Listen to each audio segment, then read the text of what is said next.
Age of Johnson ആണ് നമ്മൾ നോക്കാൻ പോകുന്നത്. ഏജ് ഓഫ് ഡോക്ടർ ജോൺസൺ എന്ന് പറയുന്നത് 1745 തൊട്ട് 1785 വരെയുള്ള കാലഘട്ടത്തിനെ അല്ലെങ്കിൽ ആ ഒരു പീരീഡ് ഇൻ ഇംഗ്ലീഷ് ലിറ്ററേച്ചറിനെയാണ് നമ്മൾ ഏജ് ഓഫ് ജോൺസൺ എന്ന് പറയുന്നത്. അതായത് ഏജ് ഓഫ് ഡോക്ടർ ജോൺസൺ എന്ന് വെച്ചാൽ അദ്ദേഹത്തിന്റെ പേരെന്താണ്, സാമുവൽ ജോൺസൺ. അപ്പോൾ ഈ ഒരു പീരീഡ് എന്ന് വെച്ചാൽ നിയോ ക്ലാസിക്കൽ ഏജ് കഴിഞ്ഞ് വരുന്ന പീരീഡാണ്. അപ്പോൾ അതിനകത്തും എന്ത് തന്നെയാണ് ഇമ്പോർട്ടൻസ് കൊടുക്കുന്നത്, പ്രോസ് ഉണ്ട്. പ്രോസ് കുറച്ചുകൂടെ മെച്യൂറായി പോളിഷ്ഡായി ഇന്റലക്ച്വൽ ആയിട്ട് മാറി. എസ്സേസും ക്രിറ്റിസിസവും കൂടാതെ ബയോഗ്രഫീസും ഡിക്ഷണറീസും ഒക്കെ ഫ്ലറിഷ് ചെയ്തു. കോഫി ഹൗസസും ലിറ്ററി ക്ലബ്സും ഒക്കെ ഉണ്ടായിരുന്നു. ലണ്ടൻ എന്താണ്, ഒരു ലിറ്ററി ആൻഡ് കൾച്ചറൽ ലൈഫിന്റെ ഹബ്ബായിട്ട് മാറി. ജേർണലിസവും പീരിയോഡിക്കൽ ലിറ്ററേച്ചറും എക്സ്പാൻഡ് ചെയ്തുകൊണ്ടിരുന്നു. പിന്നെന്താണ്, നോവൽ വന്നു. നമ്മൾ നേരത്തെ നോക്കിയതുപോലെ റൈറ്റേഴ്സ് ആരൊക്കെയായിരിക്കും, സാമുവൽ ജോൺസൺ ഉണ്ട്, ഒലിവർ ഗോൾഡ്സ്മിത്ത് ഉണ്ട്, ഷെറിഡൻ ഉണ്ട്. നിയോ ക്ലാസിക്കൽ ഐഡിയാസ് ഭയങ്കര strong emotional and imaginative tendencies ഒക്കെ ആ ഒരു നിയോ ക്ലാസിക്കൽ അതൊക്കെ എന്താണ് കൂടുതലായിട്ട് ശക്തമായിട്ട് വരാൻ തുടങ്ങി. ഓക്കെ, അപ്പോൾ ഇനി ഡോക്ടർ ജോൺസന്റെ ലിറ്ററി കോൺട്രിബ്യൂഷൻസ് നോക്കാം. സാമുവൽ ജോൺസൺ അഥവാ ഡോക്ടർ ജോൺസൺ ഒരു ഗ്രേറ്റ് പ്രോസ് റൈറ്റർ ആയിരുന്നു, ഒരു ക്രിട്ടിക്കായിരുന്നു. ആൻഡ് ഓൾസോ എസ്സേസും ക്രിറ്റിസിസവും ബയോഗ്രഫിയും ഡിക്ഷണറിയും ഒക്കെ എഴുതിയിട്ടുണ്ട് ഇദ്ദേഹം. മറന്നു പോകരുത് ഡിക്ഷണറിയുടെ കാര്യം. വളരെ പവർഫുൾ ആയിട്ടുള്ള രീതിയിലാണ് ഇദ്ദേഹത്തിന്റെ സ്റ്റൈൽ എന്ന് പറയുന്നത്. ഇദ്ദേഹവും നമ്മുടെ അഡിസൺ ആൻഡ് സ്റ്റീലിന്റെ പീരിയോഡിക്കൽസ് ഉണ്ടല്ലോ, അഡിസൺ ആൻഡ് സ്റ്റീൽ എഴുതിയേക്കുന്ന നമ്മുടെ സ്പെക്ടേറ്റർ, ടാറ്റ്ലർ പോലുള്ള പീരിയോഡിക്കൽസ് ഇദ്ദേഹത്തിനും ഉണ്ട്. ഇദ്ദേഹത്തിന്റെ പീരിയോഡിക്കൽസിന്റെ പേര് റാംബ്ലർ എന്നും ഐഡ്ലർ എന്നുമാണ്. ഓക്കെ, അതിനകത്ത് മൊറാലിറ്റി, ഹ്യൂമൻ ബിഹേവിയർ, സോഷ്യൽ ലൈഫിനെ കുറിച്ച് എഴുതിയിരുന്നു. ഇദ്ദേഹത്തിന്റെ മോസ്റ്റ് ഇമ്പോർട്ടൻ്റ് ആയിട്ടുള്ള ക്രിട്ടിക്കൽ വർക്കാണ് ലൈവ്സ് ഓഫ് ദ പോയറ്റ്സ് എന്ന് പറയുന്നത്. അതിനകത്ത് മേജർ ഇംഗ്ലീഷ് പോയറ്റ്സിന്റെ ജീവിതവും വർക്ക്സിനെ കുറിച്ചും ഇവാലുവേറ്റ് ചെയ്യുന്നു. ഓക്കെ, പിന്നെ നോവലാണ് റസേലാസ് എന്ന് പറയുന്നത്. ഹാപ്പിനെസ്സിനെ തീമായിട്ടൊക്കെ വരുന്നതാണ്. പോം എഴുതിയിട്ടുണ്ട്. പോയത്തിന്റെ പേരാണ് the vanity of human wishes. പിന്നെന്താണ്, അദ്ദേഹത്തിന്റെ ബെസ്റ്റ് ഫ്രണ്ട് ആയിരുന്നു ജെയിംസ് ബോസ്വെൽ എന്ന് പറയുന്നത്. ജെയിംസ് ബോസ്വെൽ ഇദ്ദേഹത്തിന്റെ ഒരു ബയോഗ്രഫി എഴുതിയിട്ടുണ്ട്, ലൈഫ് ഓഫ് സാമുവൽ ജോൺസൺ എന്ന് പറഞ്ഞിട്ടുള്ളത്. ഇതൊക്കെ ഒന്ന് ജസ്റ്റ് ഒന്ന് കേട്ടിരുന്നാൽ മതി. ഇനി ജോൺസൺ, ഞാൻ പറഞ്ഞല്ലോ ഡിക്ഷണറി എഴുതിയിട്ടുണ്ട്, അത് വളരെ ഇമ്പോർട്ടൻ്റ് ആണ്. ജോൺസൺസ് ഡിക്ഷണറിയാണ് നമ്മൾ അടുത്ത് നോക്കുന്നത്. അപ്പോൾ ജോൺസൺസ് ഡിക്ഷണറി പബ്ലിഷ് ചെയ്തിരിക്കുന്നത് 1755 അതിന്റെ ഒഫീഷ്യൽ ടൈറ്റിൽ എന്താണ്, A dictionary of the English language. അദ്ദേഹം സിംഗിൾ ഹാൻഡഡ്ലി ഒറ്റയ്ക്ക് സെവറൽ ഇയേഴ്സ് എടുത്തിട്ട് വർക്ക് ചെയ്തിട്ടുള്ള ഡിക്ഷണറിയാണ്. 40,000 വേർഡ്സിന്റെ മീനിങ് ഉണ്ട് അതിനകത്ത്. വളരെ ക്ലിയർ ആൻഡ് എലഗന്റ് ഡെഫിനിഷൻസ് ആണ്. അതിനകത്ത് ഫേമസ് റൈറ്റേഴ്സിന്റെ കൊട്ടേഷൻസും അദ്ദേഹം യൂസ് ചെയ്തിട്ടുണ്ട്. അതായത് വില്യം ഷേക്സ്പിയറിന്റെയും മിൽട്ടന്റെയും ഒക്കെ കൊട്ടേഷൻസ് അദ്ദേഹം ഉൾപ്പെടുത്തിയിട്ടുണ്ട്. ഇംഗ്ലീഷ് സ്പെല്ലിങ്ങിന്റെ യൂസേജും കാര്യങ്ങളും ഒക്കെ ഇതിനകത്ത് ഇദ്ദേഹം പറയുന്നുണ്ട്. ഇതിനെ ഒരു മോസ്റ്റ് അതോറിറ്റേറ്റീവ് ഇംഗ്ലീഷ് ഡിക്ഷണറി എന്നാണ് ജോൺസന്റെ ഡിക്ഷണറിയെ നമ്മൾ വിളിക്കുന്നത് കേട്ടോ.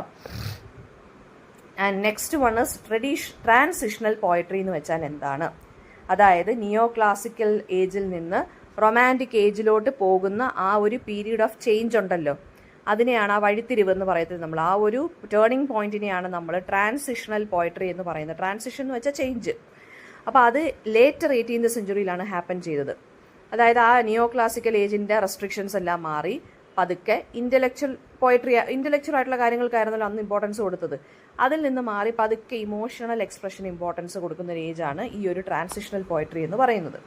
അതായത് ആ സ്ട്രിക്റ്റ് ആയിട്ടുള്ള നിയോ ക്ലാസിക്കൽ റൂൾസിൽ നിന്നൊക്കെ മാറി പതുക്കെ നേച്ചറിനൊക്കെ ഇമ്പോർട്ടൻസ് കൊടുത്ത്, പ്രകൃതിക്ക് ഇമ്പോർട്ടൻസ് കൊടുത്ത് എഴുതുന്ന പോംസ് ഒക്കെ വന്നു. റൂറൽ ലൈഫിനും കോമൺ പീപ്പിളിനും ഇമ്പോർട്ടൻസ് കൊടുക്കുന്ന വർക്ക്സ് ഒക്കെ വന്നു. സിമ്പിൾ ആയിട്ടും നാച്ചുറൽ ഫീലിങ്ങിന് ഇമ്പോർട്ടൻസ് കൊടുത്തു. പിന്നെന്താണ്, സാഡ്നെസ്സിന് അല്ലെങ്കിൽ പേഴ്സണൽ ഇമോഷൻ കുറച്ചും കൂടെ വിസിബിൾ ആവാൻ തുടങ്ങി വർക്കുകളിൽ. പിന്നെ വരുന്നതെന്ന് വെച്ചാൽ ഇമാജിനേഷൻ ഇമ്പോർട്ടൻസ് കൊടുത്തു. മറ്റേത് ലോജിക്കിനായിരുന്നു ഇമ്പോർട്ടൻസ് കൊടുത്തത്. അതുപോലെ തന്നെ നമ്മുടെ 18th സെഞ്ചുറിയിൽ ഉണ്ടായിരുന്ന മീറ്റർ ഹീറോയിക് കപ്ലറ്റ് ആയിരുന്നല്ലോ, അതിൻ്റെയൊക്കെ യൂസേജ് അങ്ങ് കുറഞ്ഞു. ഹീറോയിക് കപ്ലറ്റ് ഗ്രാജുവലി ഡിക്ലൈൻഡ് ആയി. ഇമാജിനേഷൻ ഇമ്പോർട്ടൻസ് കൊടുത്തു. ലോജിക്കൊക്കെ മാറി, അതായത് സൈഡ് ലൈൻഡ് ആയിട്ട് മാറി. പിന്നെ ഈ കൂടുതൽ റൂറൽ സൈഡിലോട്ട് റൈറ്റേഴ്സൊക്കെ വെച്ച് എഴുതാൻ തുടങ്ങി. അതായത് ഈ അർബൻ ആൻഡ് ആർട്ടിഫിഷ്യൽ സൊസൈറ്റിയിൽ ഉണ്ടായിരുന്ന ഡിസാറ്റിസ്ഫാക്ഷൻ ആ ഒരു ഇത് മാറ്റാൻ വേണ്ടിയാണ് എന്ത് ചെയ്ത് റൂറൽ ലൈഫിനൊക്കെ ഇമ്പോർട്ടൻസ് കൊടുത്ത് എഴുതാൻ തുടങ്ങിയത്. ഈ ട്രാൻസിഷണൽ ഏജ് കഴിഞ്ഞാൽ ഉടനെ അടുത്ത വരുന്നതെന്ന് വെച്ചാൽ റൊമാൻറ്റിക് ഏജ് ആണ് കേട്ടോ. അതിൻ്റെ ഒരു മാറ്റമാണ് ഈ ഒരു ഏജിൽ വരുന്നത് നമുക്ക്. അപ്പം ട്രാൻസിഷണൽ പോയറ്റ്സ് ആരൊക്കെയാണെന്ന് നോക്കാം. ഈ ഒരു ഏജിൽ ട്രാൻസിഷണൽ പോയറ്റ്സ് ആണ് റൊമാൻറ്റിക് പോയട്രിയിലോട്ട് ഒരു വേ അല്ലെങ്കിൽ ഒരു പാത്ത് പേവ് ചെയ്തത്. അപ്പോൾ നിയോ ക്ലാസിക്കൽ ടെക്നിക്കും ഉണ്ട്, റൊമാൻറ്റിക് തീംസും കൂടെ മിക്സ് ചെയ്തിട്ടാണ് ഇവർ എഴുതിയിരുന്നത്. നിയോ ക്ലാസിക്കൽ എന്ന് വെച്ചാൽ നമ്മുടെ പഴയ 18th സെഞ്ചുറിയിലെ ആ ഒരു ടെക്നിക്കുകളും റൊമാൻറ്റിക് തീംസ് എന്ന് വെച്ചാൽ ഇവിടെ ഉദ്ദേശിക്കുന്നത് നേച്ചറിന് ഇമ്പോർട്ടൻസ് കൊടുത്തിട്ടുള്ള തീംസുമാണ് ഇവിടെ ചെയ്തത്. അപ്പോൾ തോമസ് ഗ്രേ ആണ് അതിനകത്ത് മോസ്റ്റ് ഇമ്പോർട്ടൻ്റ് ആയിട്ടുള്ള ട്രാൻസിഷണൽ പോയിറ്റ്. അദ്ദേഹത്തിൻ്റെ വലിയൊരു ഇമ്പോർട്ടൻറ്റ് വർക്കാണ് നിങ്ങൾക്ക് പഠിക്കാനുള്ള elegy written in a country churchyard. പിന്നെ അടുത്ത റൈറ്റർ എന്ന് പറയുന്നത് ജെയിംസ് തോംസൺ ആണ്. അദ്ദേഹത്തിൻ്റെ most important work the seasons എന്നുള്ളതാണ്. നേച്ചറിനെ സെലിബ്രേറ്റ് ചെയ്തുകൊണ്ടാണ് അദ്ദേഹം എഴുതിയിരിക്കുന്നത്. പിന്നെ ഒലിവർ ഗോൾഡ്സ്മിത്ത് ഉണ്ട്. ഒലിവർ ഗോൾഡ്സ്മിത്തിൻ്റെ പോവമാണ് ദ ഡെസേർട്ടഡ് വില്ലേജ്. അതും റൂറൽ ലൈഫിനെ കാണിക്കുന്നു. പിന്നെ വരുന്നത് വില്യം കൂപ്പർ ആണ്. വില്യം കൂപ്പർ ഡൊമസ്റ്റിക് ലൈഫിനെ കുറിച്ചും നേച്ചറിനെ കുറിച്ചും പറയുന്നു. ഓക്കെ, അനദർ റൈറ്റർ എന്ന് പറയുന്നത് വില്യം കോളിൻസ് ആണ്. അതും ഇതുപോലെ തന്നെ ഇമാജിനേഷനും ഇമോഷനും ഒക്കെ ഇമ്പോർട്ടൻസ് കൊടുത്ത് എഴുതുന്നതാണ്. ഓക്കെ, അപ്പം ഈ റൈറ്റേഴ്സ് എല്ലാം ഈ ഇമോഷണൽ സിൻസിയറിറ്റിക്ക് ഇമ്പോർട്ടൻസ് കൊടുത്താണ് എഴുതുന്നത്. സോളിറ്റ്യൂഡ്, അതായത് ലോൺലിനെസ്, മിസ്റ്ററി, നൊസ്റ്റാൾജിയ, ഇതൊക്കെ തീംസൊക്കെ ഇൻട്രൊഡ്യൂസ് ചെയ്തു ഇവർ. റൂറൽ ലൈഫിനും ഓർഡിനറി ലൈഫിനും ഇമ്പോർട്ടൻസ് കൊടുത്തു. ഓക്കെ, ആൻഡ് അടുത്തത് നമ്മൾ നോക്കാൻ പോകുന്നത് ഫ്രഞ്ച് റെവല്യൂഷനും റൊമാൻറ്റിക് റിവൈവലുമാണ്. അതായത് ഫ്രഞ്ച് റെവല്യൂഷൻ ട്രാൻസിഷൻ ഏജ് കഴിഞ്ഞു, അതേ സമയത്ത് തന്നെ നമുക്ക് ഫ്രഞ്ച് റെവല്യൂഷൻ ഹാപ്പൻ ചെയ്യുമായിരുന്നു ഫ്രാൻസിൽ 1789. അത് ഫ്രാൻസിലാണെങ്കിലും അതിൻ്റെ ഐഡിയാസും ഇൻഫ്ലുവൻസും റെവല്യൂഷണറി ഐഡിയാസ് എല്ലാം നമ്മുടെ ഇംഗ്ലണ്ടിനെയും ബാധിച്ചു, അല്ലെങ്കിൽ നമ്മുടെ ഇവിടുത്തെ റൈറ്റേഴ്സിനെയും ബ്രിട്ടീഷ് റൈറ്റേഴ്സിനെയും ബാധിച്ചു. അപ്പോൾ അതും റൊമാൻറ്റിക് കണക്ഷനുമായിട്ട് എങ്ങനെയാണ് വരുന്നത് നമുക്ക് നോക്കാം. അപ്പോൾ ഫ്രഞ്ച് റെവല്യൂഷൻ 1789 ഫ്രാൻസിൽ ഹാപ്പൻ ചെയ്തത്. അതിൻ്റെ മേജർ ഐഡിയാസ് എന്തൊക്കെയാണ്? Liberty, equality, fraternity. അപ്പോൾ ഈ റെവല്യൂഷൻ എന്ന് വെച്ചാൽ യൂറോപ്യൻ പൊളിറ്റിക്സിനെയും സൊസൈറ്റിയെയും ലിറ്ററേച്ചറിനെയും അത് ഭയങ്കരമായിട്ട് ബാധിച്ചു. റൈറ്റേഴ്സും ഇൻ്റലക്ച്വൽസും എല്ലാം ഈ റെവല്യൂഷനെ നീട്ടി സ്വീകരിച്ചു. അപ്പോൾ ആ റൈറ്റേഴ്സ്, അവിടെ ഉണ്ടായിരുന്ന കുറച്ച് റൈറ്റേഴ്സ് ഇവിടെയുള്ള റൈറ്റേഴ്സും അവിടെ പോയി റെവല്യൂഷനെയൊക്കെ അക്സെപ്റ്റ് ചെയ്തപ്പോൾ അവർ എന്ത് ചെയ്യാൻ തുടങ്ങി? സോഷ്യൽ ജസ്റ്റിസിനെ കുറിച്ച്, ഡെമോക്രാറ്റിക് ആയിട്ടുള്ള കാര്യങ്ങളെക്കുറിച്ചൊക്കെ എഴുതാൻ തുടങ്ങി. ഇംഗ്ലീഷ് റൊമാൻറ്റിക് പോയിറ്റ്സും ഈ റെവല്യൂഷണറി ഐഡിയാസ് കൊണ്ട് ഇൻഫ്ലുവൻസ്ഡ് ആയി. അങ്ങനെ ഇൻഫ്ലുവൻസ് ആയിട്ടുള്ള റൈറ്ററാണ് വില്യം വേർഡ്സ്വർത്ത്. അദ്ദേഹം വളരെ എന്തൂസിയാസ്റ്റിക് ആയിട്ടാണ് റെവല്യൂഷനെ സപ്പോർട്ട് ചെയ്തത്. പിന്നെ വരുന്ന റൈറ്റേഴ്സ് ആയിട്ടുള്ള സാമുവൽ ടെയ്ലർ കോൾറിഡ്ജും ഷെല്ലിയും ഒക്കെ ഈ റെവല്യൂഷണറി പ്രിൻസിപ്പിൾസിനെ നല്ല രീതിയിൽ അക്സെപ്റ്റ് ചെയ്തു. അപ്പോൾ റെവല്യൂഷൻ എന്തിനെയാണ് എൻകറേജ് ചെയ്ത്? ഫ്രഞ്ച് റെവല്യൂഷൻ എന്തിനു വേണ്ടിയായിരുന്നു? ഓൾഡ് ട്രഡീഷൻസ് എല്ലാം റിജക്റ്റ് ചെയ്ത് ഇൻഡിവിജ്വൽ ഫ്രീഡത്തിന് ഇമ്പോർട്ടൻസ് കൊടുക്കുന്നു. അത് തന്നെയാണ് റൊമാൻറ്റിസിസത്തിൻ്റെയും എയിം എന്ന് പറയുന്നത്. ഓക്കെ, ഈ നിയോ ക്ലാസിക്കൽ റൂൾസിൻ്റെ റെസ്ട്രിക്ഷൻസിനൊക്കെ എതിരെയാണ് റൊമാൻറ്റിസിസം വന്നത്. അപ്പോൾ ഇമോഷനും ഇമാജിനേഷനും പേഴ്സണൽ അതായത് ഇൻഡിവിജ്വൽ ഫ്രീഡത്തിനും ഒക്കെ ഇമ്പോർട്ടൻസ് കൊടുക്കുന്നതായിരുന്നു ഈ റൊമാൻറ്റിക് മൂവ്മെൻറ്റ് എന്ന് പറയുന്നത്. നേച്ചറിനെ ഒരു സ്പിരിച്വൽ ഇൻസ്പിറേഷൻ ആയിട്ടാണ് റൊമാൻറ്റിക് പോയട്രി കണ്ടത്. അതായത് ഈക്വൽ ടു ഗോഡ്, ഒരു സ്പിരിച്വാലിറ്റി പോലെയാണ് നേച്ചറിനെ കണ്ടത്. ഈ റൊമാൻറ്റിക് എന്ന് കേൾക്കുമ്പോൾ നിങ്ങൾ എപ്പോഴും ലവ് ആണെന്ന് വിചാരിക്കരുത്. ഇവിടെ നേച്ചർ, ഒരു വ്യക്തിയുടെ സ്വാതന്ത്ര്യം, വ്യക്തിത്വം, അങ്ങനെയുള്ള കാര്യങ്ങൾക്ക് ഇമ്പോർട്ടൻസ് കൊടുക്കുന്നതായിരുന്നു ഈ ഏജ് എന്ന് പറയുന്നത് കേട്ടോ. കോമൺ പീപ്പിളിന് ഇമ്പോർട്ടൻസ് കൊടുക്കുന്നു. പിന്നെ റൊമാൻറ്റിസിസത്തിൻ്റെ ഫീച്ചേഴ്സ് നോക്കി വെച്ചോളുക. ഇതൊരു ലിറ്ററി മൂവ്മെൻ്റ് ആണ്. ഇമോഷനും ഇമാജിനേഷനും ഇൻഡിവിജ്വലിസത്തിനും ഇമ്പോർട്ടൻസ് കൊടുത്തൊരു ലിറ്ററി മൂവ്മെൻ്റ് ആണ് റൊമാൻറ്റിസിസം. നിയോ ക്ലാസിക്കൽ ആർട്ടിഫിഷ്യാലിറ്റിക്കെതിരെ അല്ലെങ്കിൽ അതിനെതിരെ റിയാക്ഷനായിട്ട് വന്നൊരു മൂവ്മെൻ്റ് ആണ്. അപ്പോൾ ഈ റൊമാൻറ്റിക് പോയറ്റ്സ് എന്തിനായിരിക്കും ഇമ്പോർട്ടൻസ് കൊടുത്തേക്കുന്നത്? ഫീലിങ്സിൻ്റെ എക്സ്പ്രഷനാണ് ഇമ്പോർട്ടൻസ് കൊടുത്തേക്കുന്നത്. നേച്ചറാണ് വളരെ ഒരു ഇമ്പോർട്ടൻറ്റ് തീമായിട്ട് മാറിയത്. നേച്ചർ ഒരു ലിവിങ് സ്പിരിച്വൽ ഫോഴ്സ് അല്ലെങ്കിൽ സോഴ്സ് ഓഫ് ഇൻസ്പിറേഷൻ ആയിരുന്നു റൈറ്റേഴ്സിന്. റൊമാൻറ്റിക് റൈറ്റേഴ്സ് ഇമാജിനേഷനെയും ക്രിയേറ്റിവിറ്റിയും ഒക്കെ സെലിബ്രേറ്റ് ചെയ്ത് എഴുതിയിരുന്നതായിരുന്നു. പേഴ്സണൽ എക്സ്പീരിയൻസിനും ഇൻഡിവിജ്വൽ ഫ്രീഡത്തിനും കോമൺ പീപ്പിളിൻ്റെ റൂറൽ ലൈഫിനും ഒക്കെയാണ് ഇമ്പോർട്ടൻസ് കൊടുത്തത്. എന്ന് വെച്ചാൽ ചൈൽഡ്ഹുഡ്, ഇന്നസെൻസ്, സിംപ്ലിസിറ്റി, പിന്നെ സൂപ്പർ നാച്ചുറൽ എലമെൻറ്റ്സ്, മിസ്റ്റീരിയസ് ആയിട്ടുള്ള കാര്യങ്ങൾ, ഇതിനൊക്കെ ഇമ്പോർട്ടൻസ് കൊടുത്തു. അപ്പം ലാംഗ്വേജും ഭയങ്കര സിമ്പിളായിരുന്നു, നാച്ചുറൽ ആയിരുന്നു. മേജർ റൊമാൻറ്റിക് പോയറ്റ്സ് എന്ന് പറയുന്നത് William Wordsworth, Samuel Taylor Coleridge, പിന്നെന്താണ് John Keats, Shelley, Lord Byron, LORD Lord Byron. നമ്മൾ നോക്കാൻ പോകുന്നത് first generation of romantic poets ആണ്. ആദ്യത്തെ ആ ഒരു ഗ്രൂപ്പ് ഓഫ് റൊമാൻറ്റിക് പോയറ്റ്സ് ആരൊക്കെയാണ്? ആദ്യത്തെ ഗ്രൂപ്പ് എന്ന് പറയുമ്പോൾ വേർഡ്സ്വർത്തും കോൾറിഡ്ജും റോബർട്ട് സദേ എന്ന് പറഞ്ഞൊരു റൈറ്ററും കൂടിയാണ് ഈ first generation of romantic poets എന്ന് നമ്മൾ വിളിക്കുന്നത്. അപ്പോൾ അവരെന്ന് പറയുമ്പം ഈ എന്താ പറയുക, നിയോ ക്ലാസിക്കൽ റെസ്ട്രിക്ഷൻസിനെതിരെയൊക്കെ എഴുതിയിരുന്ന ആളുകളാണ്. നേച്ചറായിരുന്നു ഇവർക്ക് ഇൻസ്പിറേഷൻ. ഇമാജിനേഷനും ഇമോഷനും സിംപ്ലിസിറ്റിക്ക് ഇമ്പോർട്ടൻസ് കൊടുത്തു. കോമൺ പീപ്പിളിൻ്റെയും റൂറൽ ലൈഫിന് ഇമ്പോർട്ടൻസ് കൊടുത്തു. വില്യം വേർഡ്സ്വർത്ത് ബിലീവ് ചെയ്തിരുന്നതെന്ന് വെച്ചാൽ പോയട്രി, കവിത എഴുതുമ്പോൾ സാധാരണ ആളുകളുടെ ലാംഗ്വേജിൽ വേണം സിമ്പിളായിട്ട് എഴുതാൻ. വേർഡ്സ്വർത്തിൻ്റെ ഇമ്പോർട്ടൻറ്റ് വർക്കാണ് ലിറിക്കൽ ബാലഡ്സ്. ലിറിക്കൽ ബാലഡ്സ് വേർഡ്സ്വർത്തും കോൾറിഡ്ജും കൂടെ ഒരുമിച്ച് എഴുതിയതാണ്. ഓക്കെ, അപ്പോൾ ഇംഗ്ലീഷ് റൊമാൻറ്റിസിസത്തിന് തുടക്കം കുറിച്ച വർക്കാണ് വേർഡ്സ്വർത്തിൻ്റെയും കോൾറിഡ്ജിൻ്റെയും ലിറിക്കൽ ബാലഡ്സ് എന്നുള്ള വർക്ക് 1798 പബ്ലിഷ് ചെയ്തത്. ഈ കോൾറിഡ്ജ് എന്ന് പറഞ്ഞ റൈറ്ററിൻ്റെ പ്രത്യേകത എന്താണെന്ന് വെച്ചാൽ അദ്ദേഹം സൂപ്പർ നാച്ചുറൽ തീംസും ഇമാജിനേഷനും മിസ്റ്ററിക്കും ഒക്കെയാണ് ഇമ്പോർട്ടൻസ് കൊടുത്തിരുന്നത്. അദ്ദേഹത്തിൻ്റെ മോസ്റ്റ് ഇമ്പോർട്ടൻറ്റ് വർക്കാണ് the rhyme of the ancient Mariner എന്ന് പറയുന്നത്. സൂപ്പർ നാച്ചുറലിസമാണ് അതിൻ്റെ അത് തീം. അടുത്ത റൈറ്റർ ആരാണ്? റോബർട്ട് സദേ. അദ്ദേഹം ഹിസ്റ്റോറിക്കൽ എപ്പിക്സും നറേറ്റീവ് പോംസ് ഒക്കെയാണ് എഴുതിക്കൊണ്ടിരുന്നത്. ഇവർ മൂന്നുപേരുമാണ് ഫസ്റ്റ് ജനറേഷൻ ഓഫ് പോയറ്റ്സ് എന്ന്, റൊമാൻറ്റിക് പോയറ്റ്സ് എന്ന് വിളിക്കുന്നത്. ഫ്രഞ്ച് റവല്യൂഷൻ്റെ ഇൻഫ്ലുവൻസ് ഒക്കെ ഇവരുടെ ഐഡിയാസിനകത്ത് കാണാൻ സാധിക്കും. Second generation of romantic poets ആണ് ബൈറണും ഷെല്ലിയും കീറ്റ്സും. അപ്പോൾ ഇവരെന്ന് പറയുന്നത് കുറച്ചുകൂടെ പാഷനേറ്റ് ആയിട്ട് റെവല്യൂഷണറി ആയിട്ട് എഴുതുന്നതാണ്.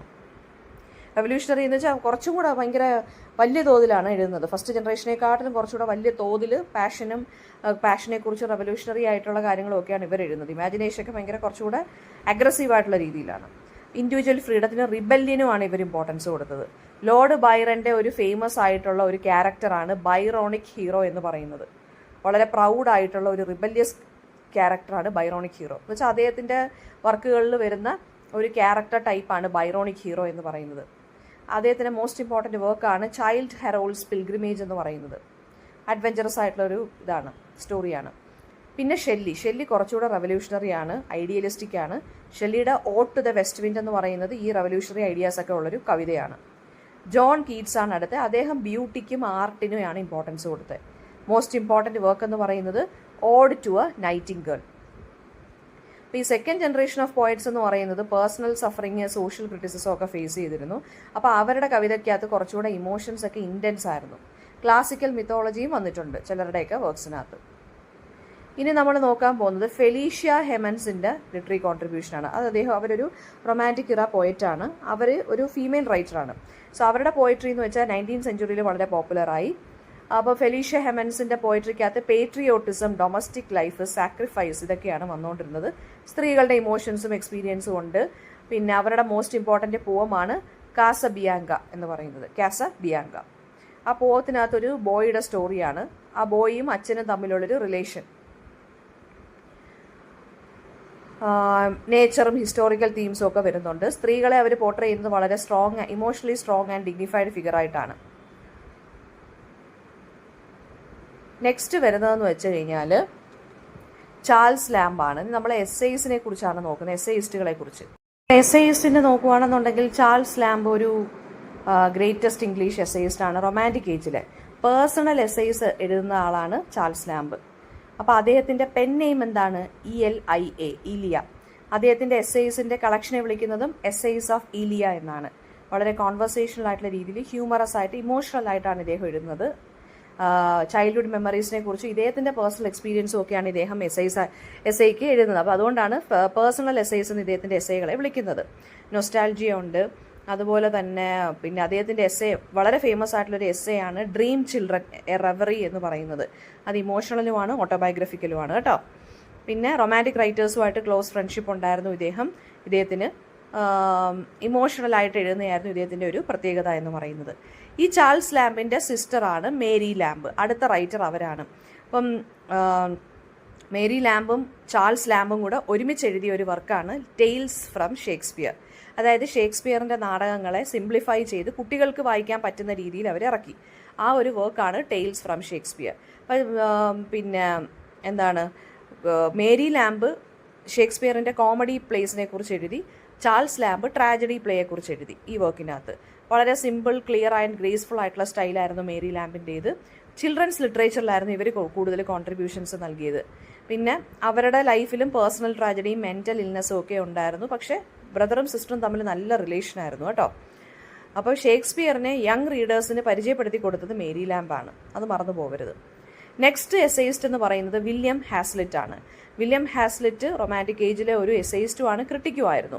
വളരെ ഇൻ്റലക്ച്വലായിട്ടും പേഴ്സണലായിട്ടും പാഷനായിട്ടും എഴുതുന്നൊരു വ്യക്തിയായിരുന്നു, റൈറ്ററായിരുന്നു വില്യം ഹാസ്ലിറ്റ്. ലിറ്ററേച്ചറിനെ കുറിച്ച്, പൊളിറ്റിക്സിനെ കുറിച്ച്, തിയേറ്ററിനെ കുറിച്ച്, ഫിലോസഫിയെക്കുറിച്ച് ഒക്കെ എഴുതിയിരുന്നു. എനർജറ്റിക് ആയിട്ടുള്ളൊരു സ്റ്റൈലിലാണ് എഴുതുന്നത്. പിന്നെന്താണ്, ഷേക്സ്പിയറിനെ കുറിച്ചും റൊമാൻറ്റിക് പോയറ്റ്സിനെ കുറിച്ചും ഇദ്ദേഹം ക്രിറ്റിസിസം എഴുതിയിട്ടുണ്ട്. കളക്ഷൻ എന്ന് പറയുന്നത് ടേബിൾ ടോക്ക് എന്നുള്ള കളക്ഷനാണ് കേട്ടോ. പിന്നെന്താണ്, ലിബറൽ ആയിട്ടുള്ള പൊളിറ്റിക്കൽ ഐഡിയാസിനാണ് ഇദ്ദേഹം സപ്പോർട്ട് ചെയ്തത്. അടുത്ത എസ്സേയിസ്റ്റ് എന്ന് പറയുന്നത് തോമസ് ഡിക്വിൻസി ആണ്. Thomas De Quincey confessions of an English opium eater എന്നുള്ളതാണ് ഇദ്ദേഹത്തിൻ്റെ മോസ്റ്റ് ഇമ്പോർട്ടൻറ്റ് വർക്ക്. ഓപ്പിയം അഡിക്ഷൻ്റെ എക്സ്പീരിയൻസിനെ കുറിച്ചൊക്കെയാണ് ഈ വർക്ക് പറയുന്നത്. പിന്നെ ഓട്ടോബയോഗ്രഫിക്കൽ എലമെൻസും സൈക്കോളജിക്കലായിട്ടുള്ള കാര്യങ്ങളും ഒക്കെ അദ്ദേഹത്തിൻ്റെ വർക്കിനകത്ത് വരുന്നുണ്ട്. പിന്നെന്താണ്, ഡ്രീംസിനെ കുറിച്ചൊക്കെ ഇദ്ദേഹം എഴുതിയിട്ടുണ്ട്, സബ് കോൺഷ്യസ് മൈൻഡിനെ കുറിച്ച് എഴുതിയിട്ടുണ്ട്. പിന്നെന്താണ് വരുന്നത്, റിയാലിറ്റി പ്ലസ് ഡ്രീം ലൈക്ക് എക്സ്പീരിയൻസിൻ്റെ ഒരു മിക്സാണ് ഇദ്ദേഹത്തിൻ്റെ എസ്സേസ് എന്ന് പറയുന്നത്. അടുത്തത് വരുന്നതെന്ന് വെച്ചാൽ മേരി വൂൾസ്റ്റോൺ ക്രാഫ്റ്റ്. മേരി വൂൾസ്റ്റോൺ ക്രാഫ്റ്റ് ഒരു ഫീമെയിൽ റൈറ്റർ ആയിരുന്നു. ഓക്കെ, വിമൻസ് എഡ്യൂക്കേഷനെ കുറിച്ച്, ഇക്വാളിറ്റിയെക്കുറിച്ചൊക്കെ എഴുതിയിരുന്ന ഒരു സ്ത്രീയായിരുന്നു. ആൻഡ് അവരുടെ ഫേമസ് വർക്ക് എന്ന് പറയുന്നത് A vindication of the rights of woman. ഇതായിരുന്നു അവരുടെ ഫെമിനിസ്റ്റ് ടെക്സ്റ്റ്. ഓക്കെ, അപ്പം അതായത് സ്ത്രീകൾ ഇൻ്റലക്ച്വലി ഈക്വൽ ആണ് ആണുങ്ങളോടൊപ്പം തന്നെ. ഈ സ്ത്രീകൾക്ക് ലിമിറ്റഡ് ആയിട്ടുള്ള സോഷ്യൽ റോൾസേ കൊടുക്കുന്നുള്ളൂ എന്നൊക്കെ പറഞ്ഞ് ക്രിറ്റിസിസംസ് എഴുതിയൊരു റൈറ്ററാണ് ഇവർ. അതായത് പിന്നെ ഫ്രഞ്ച് റവല്യൂഷൻ്റെ ഐഡിയാസ് കൊണ്ട് ഇവർ ഇൻഫ്ലുവൻസ്ഡ് ആയിട്ടുണ്ട്. ഇവരും അതിനെയൊക്കെ സപ്പോർട്ട് ചെയ്തിട്ടുണ്ട്. നോവൽസും എസ്സേസും ഒക്കെ ഇവർ എഴുതിയിട്ടുണ്ട്. ഇവരുടെ നോവലാണ് മറിയ. പിന്നെ അത് സ്ത്രീകളുടെ ഓപ്പറേഷനെ കുറിച്ചാണ് അവർ എഴുതിയിരിക്കുന്നത്. മാരേജിനെ കുറിച്ചും സൊസൈറ്റിയെക്കുറിച്ചൊക്കെ ഉള്ള വ്യൂസിനെ ചലഞ്ച് ചെയ്തിട്ടുണ്ട് ഇവർ. വളരെ ഡയറക്റ്റ് ആയിട്ടുള്ളൊരു പ്രോസ്റ്റൈലാണ്. മേരി ഷെല്ലിയുടെ അമ്മയാണ്, നമ്മുടെ ഷെല്ലിയുടെ ഭാര്യയായിട്ടുള്ള മേരി ഷെല്ലിയുടെ അമ്മയാണ് ആരെന്ന് പറയുന്നത് മേരി വൂൾസ്റ്റോൺ ക്രാഫ്റ്റ്. മേരി ഷെല്ലിയുടെ ഒരു ഇമ്പോർട്ടൻറ്റ് വർക്കാണ് നമ്മുടെ ഫ്രാങ്കൻസ്റ്റീൻ എന്ന് പറയുന്നത്. ഷെല്ലിയുടെ വൈഫാണ് മേരി ഷെല്ലി. മേരി ഷെല്ലിയുടെ അമ്മയാണ് മേരി വൂൾസ്റ്റോൺ ക്രാഫ്റ്റ്, നമ്മളിപ്പോൾ പഠിച്ചവർ. ഓക്കെ, നെക്സ്റ്റ് ഫിക്ഷനാണ് നമ്മൾ നോക്കുന്ന റൊമാൻറ്റിക് ഏജിലെ ഫസ്റ്റ് റൈറ്റർ എന്ന് പറയുന്നത് ജെയിൻ ഓസ്റ്റൻ ആണ് ഫിക്ഷണൽ റൈറ്റർ. അപ്പോൾ അവർ മിഡിൽ ക്ലാസ് ഡൊമസ്റ്റിക് ലൈഫിനെ കുറിച്ചും സോഷ്യൽ മാനേഴ്സിനെ കുറിച്ചുമാണ് എഴുതിയിരുന്നത്. സ്ത്രീകളുടെ ലൈഫ്, മാരേജ്, ഫാമിലി റിലേഷൻഷിപ്പ് ഇതൊക്കെ റിയലിസ്റ്റിക്കലി പോർട്രേ ചെയ്തു. ഓക്കെ, പിന്നെ പ്രൈഡ് ആൻഡ് പ്രജുഡിസ് ആണ് ഇവരുടെ മോസ്റ്റ് ഫേമസ് നോവൽ. ലവിനെ കുറിച്ചും ആ ഒരു അപ്പർ ക്ലാസ് പ്രിട്ടൻഷൻസും ഹിപ്പോക്രസിയൊക്കെ ഉണ്ടല്ലോ അതിനെക്കുറിച്ചും പേഴ്സണൽ ഗ്രോത്തിനെ കുറിച്ചുമാണ് ഈ നോവൽ എക്സ്പ്രസ് ചെയ്യുന്നത്. ഓസ്റ്റൻ്റെ ഹീറോയിൻസ് എല്ലാം വളരെ ഇൻ്റലിജൻ്റ് ആണ്, ഇൻഡിപെൻഡൻറ്റ് മൈൻഡഡ് വിമൻ ആണ്. സൈക്കോളജിക്കൽ ആയിട്ടുള്ള രീതിയിലാണ് ഇവർ ക്യാരക്ടറൈസേഷനൊക്കെ നടത്തിയിരിക്കുന്നത് കേട്ടോ. ഇവരുടെ വർക്കിനെ നമ്മൾ നോവൽ ഓഫ് മാനേഴ്സ് എന്നാണ് വിളിക്കുന്നത്. ക്ലിയർ ആൻഡ് എലഗൻ്റ് ആയിട്ടുള്ളൊരു സ്റ്റൈലാണ്. പിന്നെ another important novels pride and prejudice കൂടാതെ എമ്മ, സെൻസ് ആൻഡ് സെൻസിബിലിറ്റി ഇതെല്ലാം ഫിലിംസിലോട്ട് അഡാപ്റ്റ് ചെയ്തിട്ടുണ്ട് കേട്ടോ. ഓർഡിനറി ലൈഫാണ് ഇവർ പോർട്രേ ചെയ്തിരിക്കുന്നത് കൂടുതലും. Next is Gothic fiction. Gothic fiction എന്താണ്? ഗോതിക് ഫിക്ഷൻ എന്ന് പറയുന്നത് ഈ horror, mystery, romance plus super natural elements ഇങ്ങനെ വരുന്ന കമ്പൈൻ ചെയ്ത് വരുന്ന വർക്കിനെയാണ് നമ്മൾ ഗോതിക് ഫിക്ഷൻ എന്ന് പറയുന്നത്. എന്ന് വെച്ചാൽ ഈ ഡാർക്ക് ആയിട്ടുള്ള കാസിലൊക്കെ കഥ നടക്കുന്നു. ഐസൊലേറ്റഡ് ആയിട്ടുള്ള പ്ലേസസിലൊക്കെയാണ് ഈ കഥകൾ നടക്കുന്നത്. അതിനകത്ത് ഫിയറും ഉണ്ട്, സസ്പെൻസും ഉണ്ട്. ഹൊററായിട്ട് അല്ലെങ്കിൽ ടെറർ ഇതാണ് ഇമ്പോർട്ടൻസ് കൊടുക്കുന്നത്. സൂപ്പർ നാച്ചുറൽ എലമെൻറ്റ്സും മിസ്റ്റീരിയസ് ആയിട്ടുള്ള ക്യാരക്ടേഴ്സും ഒക്കെയാണ് ഗോതിക് ഫിക്ഷനകത്ത് വരുന്നത്. അപ്പോൾ ഫസ്റ്റ് ഗോതിക് ഫിക്ഷൻ കൊണ്ടുവന്ന ആളെന്ന് പറയുന്നത് ഹൊറസ് വാൾപോൾ ആണ്. അദ്ദേഹത്തിൻ്റെ നോവലായിട്ടുള്ള the castle of Otranto, first Gothic novel. പിന്നെ വരുന്ന ഒരു റൈറ്ററാണ് ആൻ റാഡ്ക്ലിഫ്. അവർ റൊമാൻസും സസ്പെൻസും കൂടെ കൊണ്ടുവന്നു ഈ ഗോതിക് ഫിക്ഷനിൽ. മേരി ഷെല്ലിയാണ് അടുത്ത ഒരു റൈറ്റർ. അവരുടെ സയൻറ്റിഫിക് ഹൊററാണ് ഫ്രാങ്കൻസ്റ്റീൻ എന്നുള്ള വർക്ക്. നിങ്ങൾ ഫ്രാങ്കൻസ്റ്റീൻ എന്നുള്ള സിനിമ കാണുവാണെന്നുണ്ടെങ്കിൽ നിങ്ങൾക്ക് അറിയാൻ പറ്റും. ഭയങ്കര ഒറ്റപ്പെട്ട കുറേ ക്യാരക്ടേഴ്സ്, മിസ്റ്റീരിയസ് ആയിട്ടുള്ള കുറച്ച് വിയേർഡ് ആയിട്ടുള്ള ക്യാരക്ടേഴ്സ്. ചിലപ്പം ചിലരെയൊക്കെ അങ്ങ് കാണാതെ പോവും, ചിലപ്പോൾ സൂപ്പർ നാച്ചുറൽ എലമെൻറ്റ്സ് വരും, നമ്മളെ ഒന്നിച്ചിരി പേടിപ്പെടുത്തുന്നത്. അതാണ് ഈ ഗോതിക് ഫിക്ഷൻ്റെ ഒരു എയിം എന്ന് പറയുന്നത് കേട്ടോ. ഇനി വരുന്നത് മേരി ഷെല്ലിയെക്കുറിച്ചാണ് നമ്മൾ നോക്കാൻ പോകുന്നത്. മേരി ഷെല്ലി എന്ന് പറയുന്നത് റൊമാൻറ്റിക് നോവലിസ്റ്റ് ആയിരുന്നു, റൈറ്റർ ആയിരുന്നു. മേരി വൂൾസ്റ്റോൺ ക്രാഫ്റ്റിൻ്റെ മകളാണ് മേരി ഷെല്ലി. മേരി ഷെല്ലിയുടെ ബെസ്റ്റ് നോൺ വർക്കാണ് നമ്മളിപ്പോൾ പറഞ്ഞ ഗോതിക് ഫിക്ഷനിൽ വരുന്ന ഫ്രാങ്കൻസ്റ്റീൻ. അതിനകത്ത് ഹൊററും ഉണ്ട്, സയൻറ്റിഫിക് ഇമാജിനേഷനും ഉണ്ട് അല്ലേ. എന്താണ് ഫ്രാങ്കൻസ്റ്റീൻ്റെ സ്റ്റോറി എന്ന് വെച്ച് കഴിഞ്ഞാൽ, ഒരാൾ വിക്ടർ ഫ്രാങ്കൻസ്റ്റീൻ എന്ന് പറഞ്ഞ ഒരാൾ എന്ത് ചെയ്യുന്നു, ഡെഡ് ബോഡീസിൻ്റെ പാർട്ട് വെച്ചിട്ട് അയാൾ മറ്റൊരു മരണമില്ലാത്ത ഒരു ജീവിയെ അല്ലെങ്കിൽ ഒരു ടൈപ്പ് ഓഫ് ഹ്യൂമനെയാണ് ക്രിയേറ്റ് ചെയ്യുന്നത്. അപ്പോൾ അത് ഇലക്ട്രിസിറ്റിയുടെയൊക്കെ സഹായത്തോടു കൂടിയും അങ്ങനെയൊക്കെ എന്താണ് തണ്ടർ ആൻഡ് ലൈറ്റ്നിങ്ങിൻ്റെയൊക്കെ സഹായത്തോടു കൂടിയൊക്കെയാണ് ഇയാൾ കുറച്ച് സയൻസ്, അതായത് സയൻസ് ബേസിക്കലി സയൻറ്റിഫിക് നോളജിനെ ബേസ് ചെയ്തിട്ടാണ് ഇയാൾ ഇത് ക്രിയേറ്റ് ചെയ്യുന്ന ഈ ഒരു ഫിഗറിനെ. അപ്പോൾ ഫ്രാങ്കൻസ്റ്റീൻ ജനിക്കുന്നു. ഫ്രാങ്കൻസ്റ്റീൻ്റെ ഒരു ഫാദർ ലൈക്ക് ഫിഗറാണ് ആര്, ഈ ഉണ്ടാക്കിയ വിക്ടർ ഫ്രാങ്കൻസ്റ്റീൻ. പിന്നീട് ഫ്രാങ്കൻസ്റ്റീൻ ഒരു കൂട്ട് വേണമെന്ന് തോന്നുന്നു. അപ്പോൾ എന്താണ്, ഒരു പാർട്ട്ണറിനെ ചോദിക്കുന്നു. ഇയാൾ പറ്റത്തില്ല എന്ന് പറയുന്നു. അവസാനം ഇയാൾ കല്യാണം കഴിക്കാനിരുന്ന പെൺകുട്ടിയൊക്കെ എന്താണ്, നമ്മുടെ ഫ്രാങ്കൻസ്റ്റീൻ എന്നുള്ള ഈ ഒരു അതായത് ഈ ഇമ്മോർട്ടൽ ആയിട്ടുള്ള ഫിഗറിന് അയാൾക്ക് അവരെ വേണമെന്ന് പറയുന്നു. അവരെ കൊല്ലുന്നു. അങ്ങനെ അവരെ കൊല്ലുന്ന കണക്കുള്ളൊരു കൊല്ലുന്നതായിട്ടും കാണിക്കുന്നുണ്ട്, കൊല്ലുന്നില്ല എന്നുള്ള രീതിയിലും മൂവി അഡാപ്റ്റേഷൻസ് വരുന്നുണ്ട്. അപ്പോൾ അങ്ങനെയൊക്കെ വരുന്ന ഒരു സ്റ്റോറിയാണ് ഫ്രാങ്കൻസ്റ്റീൻ. അപ്പം ഈ സയൻറ്റിഫിക് അംബീഷൻ കൂടുതലായി കഴിഞ്ഞാലുള്ള ഡേഞ്ചേഴ്സ്, അതാണ് ഫ്രാങ്കൻസ്റ്റീനകത്ത് പറയുന്നത്. അപ്പോൾ ലോൺലിനെസ്സിനെ കുറിച്ചും റിജക്ഷനെ കുറിച്ചൊക്കെ ഈ നോവൽ സിംബലൈസ് ചെയ്യുന്നു. പിന്നെന്താണ്, നേച്ചറും ഒക്കെ ഇവരുടെ ഫിക്ഷനകത്ത് ഇമ്പോർട്ടൻറ്റ് റോളുണ്ട്. ആൻഡ് ഹിസ്റ്റോറിക്കൽ നോവൽസും ട്രാവൽ നറേറ്റീവ്സും ഒക്കെ ഇവർ എഴുതിയിട്ടുണ്ട്. പിന്നെ ഇവരുടെ ഹസ്ബൻഡ് ആയിട്ടുള്ള ഷെല്ലിയുടെ മരണത്തിന് ശേഷം അദ്ദേഹത്തിൻ്റെ വർക്ക്സ് ഇവർ പ്രിസർവ് ചെയ്ത് എഡിറ്റ് ചെയ്തും സൂക്ഷിച്ചിട്ടുണ്ട് കേട്ടോ. നെക്സ്റ്റ് വരുന്നതെന്ന് വെച്ചാൽ ഹിസ്റ്റോറിക്കൽ നോവൽസ് ആണ്. ഹിസ്റ്റോറിക്കൽ നോവൽസിൻ്റെ ഏറ്റവും ഇമ്പോർട്ടൻ്റ് ആയിട്ടുള്ള റൈറ്റർ റൊമാൻറ്റിക് ഏജിൽ വരുന്നത് വാൾട്ടർ സ്കോട്ടാണ്. ഹിസ്റ്റോറിക്കൽ നോവൽസ് പോപ്പുലറൈസ് ചെയ്തതും വാൾട്ടർ സ്കോട്ടാണ്. Father of the historical novel എന്നാണ് വാൾട്ടർ സ്കോട്ടിനെ അറിയപ്പെടുന്നത്. ഈ ഹിസ്റ്ററി ഉണ്ട്, അതിനകത്ത് ഇമാജിനേഷനും കാണും. എന്ന് വെച്ചാൽ റിയൽ ക്യാരക്ടേഴ്സും കാണും, ഹിസ്റ്റോറിക്കൽ ഫിഗേഴ്സും കാണും, പ്ലസ് അതിനകത്ത് കുറച്ച് ഫിക്ഷനും കൂടെ ഒക്കെ ചേർക്കും. ഓക്കെ, അപ്പം ഹിസ്റ്റോറിക്കൽ ഇവൻസിനെ അല്ലെങ്കിൽ ഹിസ്റ്റോറിക്കൽ ക്യാരക്ടേഴ്സിനെ ഫിക്ഷണൽ ആയിട്ടുള്ള രീതിയിൽ പോർട്രേ ചെയ്യുന്നു. പിന്നെ അദ്ദേഹത്തിൻ്റെ ഫസ്റ്റ് ഗ്രേറ്റ് ഹിസ്റ്റോറിക്കൽ നോവൽ എന്നറിയപ്പെടുന്നത് വേവേർലി എന്നുള്ളതാണ്. അപ്പോൾ വേവേർലി നോവൽസ് എന്നാണ് ഇദ്ദേഹത്തിൻ്റെ നോവൽസിനെയൊക്കെ നമ്മൾ ഒരുമിച്ചിട്ട് വിളിക്കുന്നത്. അപ്പോൾ അദ്ദേഹം വാൾട്ടർ സ്കോട്ട് എന്ന് പറയുന്നത് കൂടുതൽ ഫോക്കസ് ചെയ്തിട്ടുള്ളത് സ്കോട്ടിഷ് ഹിസ്റ്ററി ആൻഡ് കൾച്ചറിനെ കുറിച്ചാണ്. മറ്റൊരു ഇമ്പോർട്ടൻറ്റ് വർക്കാണ് ഇദ്ദേഹത്തിൻ്റെ ഇവാൻ ഹോ എന്ന് പറയുന്നത്. അത് മെഡിവൽ ഇംഗ്ലണ്ടിനെ കുറിച്ചൊക്കെയാണ് പറഞ്ഞു പോയിരിക്കുന്നത്. റൊമാൻസും അഡ്വഞ്ചറും ഹിസ്റ്റോറിക്കൽ റിയലിസും ഒക്കെ ഉണ്ട്. ഓക്കെ.